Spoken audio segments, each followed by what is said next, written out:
Three. প্রিয় শিক্ষার্থীবৃন্দ, কাটিনিয়া রাজবাড়ী কলেজের অনলাইন ক্লাসরুম থেকে আমি তোমাদেরকে স্বাগত জানাচ্ছি। দেবব্রত কুমার মণ্ডল, প্রভাষক জীববিজ্ঞান, কাটিনিয়া রাজবাড়ী কলেজ। তো আশা করছি তোমরা সবাই ভালো আছো। গত ক্লাসে আমি তোমাদের সঙ্গে আলোচনা করেছিলাম জিনতত্ত্ব নিয়ে। তো জিনতত্ত্বের যে আলোচনাটি ছিল সেখানে মেন্ডেলবাদ নিয়ে আমরা আলোচনা শুরু করেছিলাম প্রথম ক্লাসে। তো আমি আশা করছি তোমরা মেন্ডেলবাদ সবাই ঠিকঠাক মতো বুঝেছো এবং আত্মস্থ করতে পেরেছ। তো এরই ধারাবাহিকতায় আমি আজকে মেন্ডেলবাদের যে দুটো সূত্র ছিল মেন্ডেলের, গ্রেগর জোহান মেন্ডেলের যে দুটো সূত্র ছিল সেই দুটো সূত্রের দিকে আমি যাব। তো যাওয়ার আগে আমি তোমাদেরকে বলি যে মেন্ডেল মূলত কাজ করেছিল মটরশুঁটি গাছ নিয়ে। মটরশুঁটি গাছ নিয়ে মেন্ডেল কাজ করেছিল। মটরশুঁটির বিভিন্ন প্রজাতি সংগ্রহ করে তিনি গির্জার বাগানে সংকরায়ন করেছিলেন। সেক্ষেত্রে মটরশুঁটির 7টি পরস্পর বিপরীতধর্মী বৈশিষ্ট্য নিয়ে মেন্ডেল কাজ করেছিলেন। এসব লাগবে আমরা দেখি যে মেন্ডেল মটরশুঁটির যে 7 জোড়া বিপরীতধর্মী বৈশিষ্ট্য, 7 জোড়া বিপরীতধর্মী বৈশিষ্ট্য নিয়ে কাজ করেছিলেন। সেই 7 জোড়া বিপরীতধর্মী বৈশিষ্ট্যের মধ্যে এখানে আমরা ছক আকারে দেখানোর চেষ্টা করেছি যে এখানে চরিত্র, তারপরে প্রকট বৈশিষ্ট্য আর প্রচ্ছন্ন বৈশিষ্ট্য কোনটা। তো মেন্ডেল যেটা বলে গেছিলেন যে বীজের আকার, মটরশুঁটিটা এখানে লিখে নিই, মটরশুঁটির বীজের আকার। তাহলে মটরশুঁটির 1 নম্বরে যদি আমরা আসি, মটরশুঁটির বীজের আকার গোলাকৃতির আর হলো কুঞ্চিত। তো প্রকট বৈশিষ্ট্যটা হবে গোল এবং প্রচ্ছন্ন বৈশিষ্ট্য হবে কুঞ্চিত। 2 নম্বরে যদি আসে বৈশিষ্ট্য, মটরশুঁটির বীজের রং হলুদ প্রকট, সবুজ হলো প্রচ্ছন্ন। 3 নম্বরের বৈশিষ্ট্য যদি চলে আসি আমরা, তাহলে ফলের আকার, স্থিত যে ফলটি সেটি হবে প্রকট যে ফলের আকার, এবং কুঞ্চিত যে ফল সেটি হবে প্রচ্ছন্ন। 4 নম্বরের বৈশিষ্ট্যে আমরা আসি যে ফলের রঙের ক্ষেত্রে দেখা যাচ্ছে যে সবুজ যে রঙটি হবে, সবুজ রঙটি প্রকট এবং হলুদ রঙটি হবে প্রচ্ছন্ন। 5 নম্বরে আমরা দেখতে পাচ্ছি যে ফুলের রং রঙিন হবে প্রকট এবং সাদাটা হবে প্রচ্ছন্ন। বেগুনি বা রঙিন এটা হলো প্রকট বৈশিষ্ট্য এবং সাদাটা হবে প্রচ্ছন্ন বৈশিষ্ট্য। 6 নম্বরে আমরা আসছি যে ফুলের অবস্থান। তো ফুলের অবস্থান কাক্ষিক যদি হয় সেক্ষেত্রে আমরা প্রকট বলবো, আর ফুলের অবস্থান যদি শীর্ষস্থ হয় সেক্ষেত্রে আমরা বলবো সেটি প্রচ্ছন্ন বৈশিষ্ট্য। 7 নম্বরে আমরা আসি যে কাণ্ডের দৈর্ঘ্য যদি লম্বা হয় সেটি হবে মেন্ডেলের সূত্র অনুযায়ী বা মেন্ডেলের তথ্য অনুযায়ী লম্বা বৈশিষ্ট্যটা হবে প্রকট বৈশিষ্ট্য এবং খাটো বৈশিষ্ট্যটা হবে প্রচ্ছন্ন বৈশিষ্ট্য। তাহলে এখানে আমরা এক নজরে দেখে নিলাম যে মেন্ডেলের মটরশুঁটি গাছের যে 7 জোড়া বিপরীতধর্মী বৈশিষ্ট্য নিয়ে কাজ করেছিলেন, সেই বৈশিষ্ট্যগুলোর মধ্যে প্রকট বৈশিষ্ট্য কোনগুলো এবং প্রচ্ছন্ন বৈশিষ্ট্য কোনগুলো। অবশ্যই তোমরা এই তালিকাটি খাতায় লিখে নেবে এবং চেষ্টা করবে এটি মেমোরাইজ করার, যাতে পরবর্তীতে আমরা যখন মেন্ডেলের প্রথম এবং দ্বিতীয় সূত্র নিয়ে আলোচনা করবো তখন তোমাদের প্রকট এবং প্রচ্ছন্ন বুঝতে কষ্ট না হয়। তার জন্য মেন্ডেলের প্রথম সূত্র আলোচনার আগে আমি তোমাদেরকে এই 7 জোড়া বৈশিষ্ট্য নিয়ে কথা বললাম এবং 7 জোড়া বৈশিষ্ট্য সম্পর্কে তোমাদেরকে বললাম বা পরিচয় করিয়ে দিলাম। তো এবার আমরা মেন্ডেলের প্রথম সূত্রে যাই। মেন্ডেলিজম বা মেন্ডেলবাদের যে দুটো সূত্রের কথা বলা হয়েছিল সেটা হলো প্রথম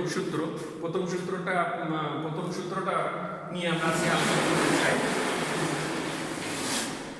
তো মেন্ডেলের প্রথম সূত্রকে আমরা কতদিন তোমাদেরকে বলেছিলাম যে মেন্ডেলের প্রথম সূত্র বা পৃথকীকরণ সূত্র, ল অফ সেগ্রিগেশন। মেন্ডেলের প্রথম সূত্রটাকে বলা হচ্ছে যে পৃথকীকরণ সূত্র বা ল অফ সেগ্রিগেশন। তো এই ক্ষেত্রে দেখো যে পৃথকীকরণ সূত্রটা আমরা একটু দেখি, কিন্তু সূত্রটা বইয়ে আছে, তারপর আমরা এখানে লিখলাম, কারণ এই সূত্রটাকে আমাদেরকে প্রমাণ করে দেখাতে হবে। মেন্ডেলের তথ্য অনুযায়ী এই সূত্রটাকে আমাদেরকে প্রমাণ করে দেখাতে হবে, এই জন্য সূত্রটা লিখুন। এখানে দেখো যে এক জোড়া পরস্পর বিপরীত বৈশিষ্ট্য সম্পন্ন দুইটি জীবের মধ্যে যদি ক্রস করানো হয়, ক্রস ঘটালে সংকর জীবের পিতামাতা থেকে আগত বিপরীত বৈশিষ্ট্যের ফ্যাক্টরগুলো বা জিনগুলো মিশ্রিত বা পরিবর্তিত না হয়ে পাশাপাশি অবস্থান করে এবং পরবর্তী জননকোষ বা গ্যামেট সৃষ্টির সময় পরস্পর থেকে পৃথক হয়ে যায়। তাহলে এই ক্ষেত্রে আমরা কি বললাম যে এক জোড়া বিপরীত বৈশিষ্ট্য সম্পন্ন দুটি জীবের মধ্যে সংকরায়ন ঘটাতে হবে। ক্রস ঘটানো অর্থাৎ কি? ক্রস ঘটানো অর্থাৎ এই ক্রস ঘটানোর অর্থ যে সংকরায়ন, কৃত্রিম প্রজনন ঘটাতে হবে। তাহলে ক্রস ঘটালে যে সংকর জীব সংকর জীব, এখানে যেটা আমি বলছি যে সংকর জীব F1 এ পিতামাতা থেকে আগত যে পরস্পর বিরোধী বৈশিষ্ট্যের যে ফ্যাক্টর, মেন্ডেল যেটা বলেছিল ফ্যাক্টর, সেটাকে আমরা এখন বলছি জিন। তাহলে পরস্পর বিপরীত বৈশিষ্ট্যের ফ্যাক্টর পিতামাতা থেকে যেগুলো এসেছে, ফ্যাক্টর বা জিন, তার থেকে এসেছে পিতামাতা থেকে। এই পিতামাতা থেকে আগত জিনগুলো মিশ্রিত বা পরিবর্তিত না হয়ে পাশাপাশি অবস্থান করছে এবং পরবর্তীতে জনন কোষ বা গ্যামেট, বাংলায় বলে থাকি জনন কোষ, ইংরেজিতে বলে থাকি আমরা গ্যামেট। তাহলে এই জনন কোষ বা গ্যামেট সৃষ্টির সময় বৈশিষ্ট্যগুলো পরস্পর থেকে পৃথক হয়ে যায়, অর্থাৎ বৈশিষ্ট্যগুলো তখন পরস্পর থেকে পৃথক হয়ে ভিন্ন ভিন্ন গ্যামেটে গমন করবে। এইটি হলো মেন্ডেলের প্রথম সূত্র ছিল এবং এই প্রথম সূত্রের জিনতাত্ত্বিক ব্যাখ্যাটা আমাদেরকে দেখতে হবে, যে জিনতাত্ত্বিক ব্যাখ্যা অর্থাৎ এই সূত্রটা আমরা মোটামুটি একটু প্রমাণ করার চেষ্টা করবো যে আসলে সূত্রে যে কথাগুলো বলা হয়েছিল সেই কথাগুলো আমাদেরকে মিলছে কিনা মেন্ডেলের তত্ত্ব অনুযায়ী। তো জিনতাত্ত্বিক ব্যাখ্যায় আমরা চলে আসি। দেখো, জিনতাত্ত্বিক ব্যাখ্যায় কাজের সুবিধার্থে আমি কিছু জিনিস লিখে রেখেছি। তো জিনতাত্ত্বিক ব্যাখ্যায় আমরা যদি ধরে নিই যে মেন্ডেল দুটি মটরশুঁটি গাছের মধ্যে ক্রস করিয়েছিলেন, একটি হলো যে লম্বা লম্বা আর একটা ভার্সেস খাটো খাটো। তাহলে এই লম্বা বা ভার্সেস খাটো দুটো মটরশুঁটি গাছের মধ্যে ক্রস করিয়েছিল। তা আমরা যদি ধরে নিই যে লম্বা বৈশিষ্ট্য প্রকাশের জন্য দায়ী জিন হলো টি, টি লম্বা বৈশিষ্ট্যের জন্য দায়ী হলো জিন। তাহলে লম্বা গাছের জিনোটাইপটা দাঁড়াবে দুটো টি, কারণ আমরা জানি মেন্ডেলের সূত্র অনুযায়ী কোনো একটি বৈশিষ্ট্য প্রকাশ করতে হলে দুটা জিনের একত্রে উপস্থিতি প্রয়োজন হয়। সেক্ষেত্রে লম্বা বৈশিষ্ট্যের জন্য দায়ী জিন এবং লম্বা যে চরিত্রটা প্রকাশিত হবে তার জন্য জিনোটাইপটা হবে দুটো বড় হাতের টি। বিপরীতভাবে খাটো বৈশিষ্ট্যটার জন্য আমরা ধরে নিই এখানে যে ক্যাপিটাল টি ধরেছি, সুতরাং এখানে আমরা স্মল টিটা ধরবো মেন্ডেলের সূত্র অনুযায়ী। তো স্মল টি, তাহলে খাটো বৈশিষ্ট্য প্রকাশের জন্য দুটো স্মল টি। তাহলে লম্বা গাছের জিনোটাইপটা হলো যে দুটো ক্যাপিটাল টি এবং খাটো গাছের জিনোটাইপটা হলো দুটো স্মল টি। তাহলে এই অনুযায়ী আমরা দেখো এবার আমরা সূত্রটা প্রমাণ করার চেষ্টা করব বা সূত্রটার তথ্যর সত্যতা যাচাই করার চেষ্টা করব। তো এই ক্ষেত্রে পিতামাতা বা প্যারেন্টস পিয়ন আমরা লিখছি। তো পিয়ন প্যারেন্টস এর এইটা দিয়ে আমরা চিহ্নিত করি এটা ভার্সেস হলো, অর্থাৎ যেহেতু আমরা ক্রস করাবো, সংকরায়ন করাবো, তাহলে একটা পুরুষ এবং একটা স্ত্রী চিহ্নিত করতে হবে। তাহলে প্যারেন্টস এর পুরুষ এবং স্ত্রী চিহ্নিত করলাম। প্যারেন্টস এর ফিনোটাইপ বলেছি লম্বা, ফিনোটাইপিক বৈশিষ্ট্যটা বলেছি লম্বা ভার্সেস খাটো, লম্বা ভার্সেস খাটো।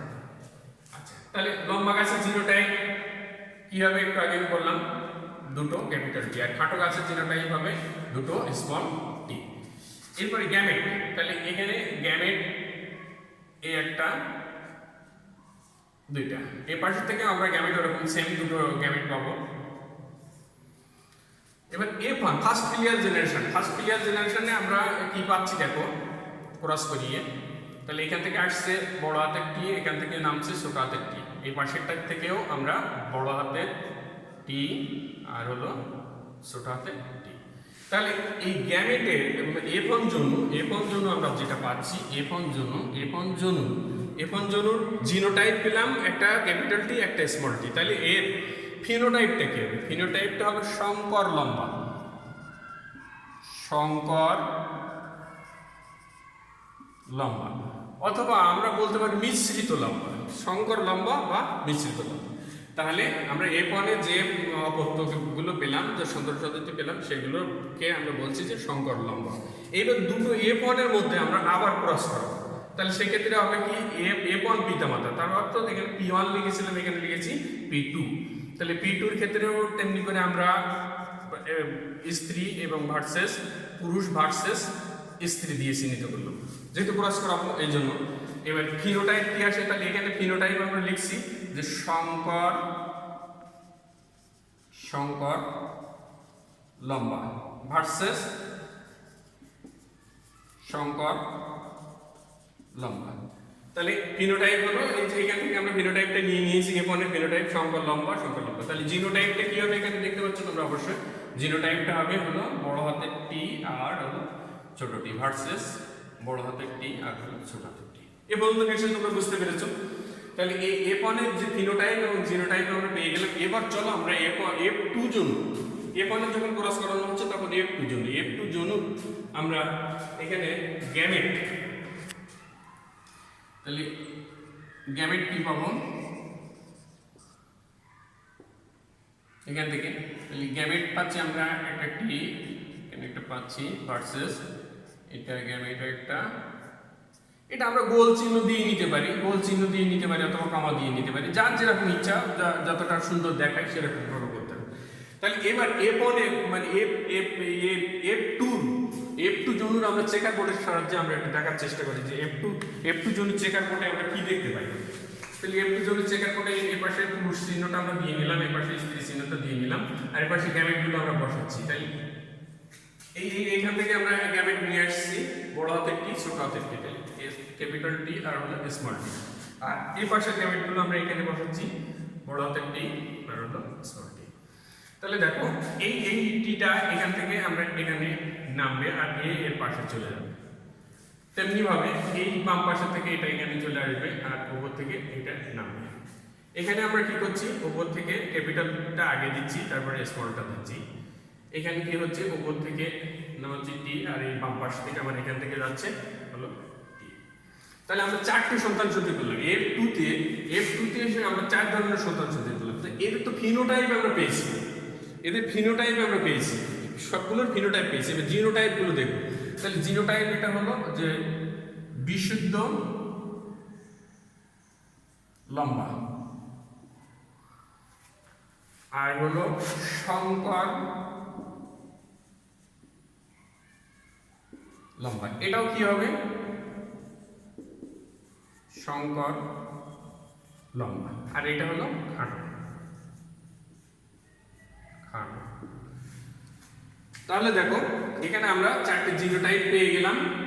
এটা হলো দুটো ক্যাপিটাল টি, এটার একটা স্মল টি, একটা ক্যাপিটাল টি, একটা স্মল টি, একটা ক্যাপিটাল টি। তাহলে এই ফিনোটাইপ গুলো পেয়ে গেলাম। এটা বিশুদ্ধ লম্বা, এটা সংকর লম্বা, এটা সংকর লম্বা, আর এটা হলো বিশুদ্ধ খাটো। তাহলে এটা আমরা অনুপাতটা বের করবো, ফিনোটাইপিক অনুপাত। আমরা দুটো অনুপাত বের করতে পারি এখান থেকে। তাহলে আমরা দুটো অনুপাত না বের করে একটা অনুপাত বের করবো, সেটা হলো যে ফিনোটাইপিক অনুপাত। তাহলে ফিনোটাইপিক অনুপাত ওভারঅল আমরা যদি বলি লম্বা কয়টা হয়েছে ইসটু খাটো কটা হয়েছে, তাহলে এখানে এটাকেও আমরা ধরে নিচ্ছি, এটাকে ধরে নিচ্ছি লম্বা, এটাকেও ধরে নিচ্ছি লম্বা, এটাকেও ধরে নিচ্ছি লম্বা। তাহলে লম্বা কটা পেলাম, 1 2 3।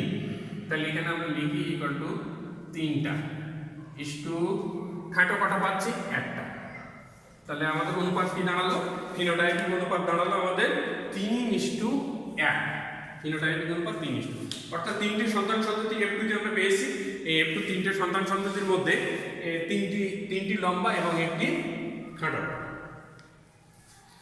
তো এখানে এবার আমরা ফিরে যাবো মেন্ডেলের প্রথম সূত্রের দিকে ফিরে যাবো। আমরা যে জিনতাত্ত্বিক ব্যাখ্যাটা দিলাম, এই ব্যাখ্যাটা আসলে প্রমাণ করতে পারলাম কিনা মেন্ডেলের প্রথম সূত্র, সেটা তোমরা একটু মনোযোগের সঙ্গে শোনো। যে এখানে আমরা দুটো বিপরীত বৈশিষ্ট্যের জীবের মধ্যে ক্রস করেছি, তার অর্থাৎ কি, একটা লম্বা মটরশুঁটি, একটা খাটো মটরশুঁটি। তাহলে দুটো বিপরীত বৈশিষ্ট্য, এখানে দুটো বিপরীত বৈশিষ্ট্যের জীবের মধ্যে আমরা ক্রস করাইছি। ক্রস করানোর ফলে আমাদের সংকর যে জীব এসেছে, সেই জীবের পিতামাতা থেকে আগত জিনগুলো মিশ্রিত বা পরিবর্তিত হয়ে পাশাপাশি অবস্থান করেছে। তাহলে সংকর জীব আমরা কোনগুলো বলছি, যে এই একটা সংকর জীব আর এই একটা সংকর জীব, এই দুটো সংকর জীব। এখানে যে জীব এসেছে সেটাকে সংকর জীব। সংকর জীবে দেখো এখানে পিতার বড় হাতের টি ছিল লম্বা বৈশিষ্ট্যের জন্য দায়ী জিন, এবং মাতার ছোট হাতের টি ছিল লম্বা বৈশিষ্ট্যের জন্য, এই খাটো বৈশিষ্ট্যের জন্য দায়ী জিন। তাহলে সেই জিনগুলো লম্বা বৈশিষ্ট্যের জিন এবং খাটো বৈশিষ্ট্যের জিন, ক্যাপিটাল টি এবং স্মল টি দুটো পাশাপাশি অবস্থান করেছে।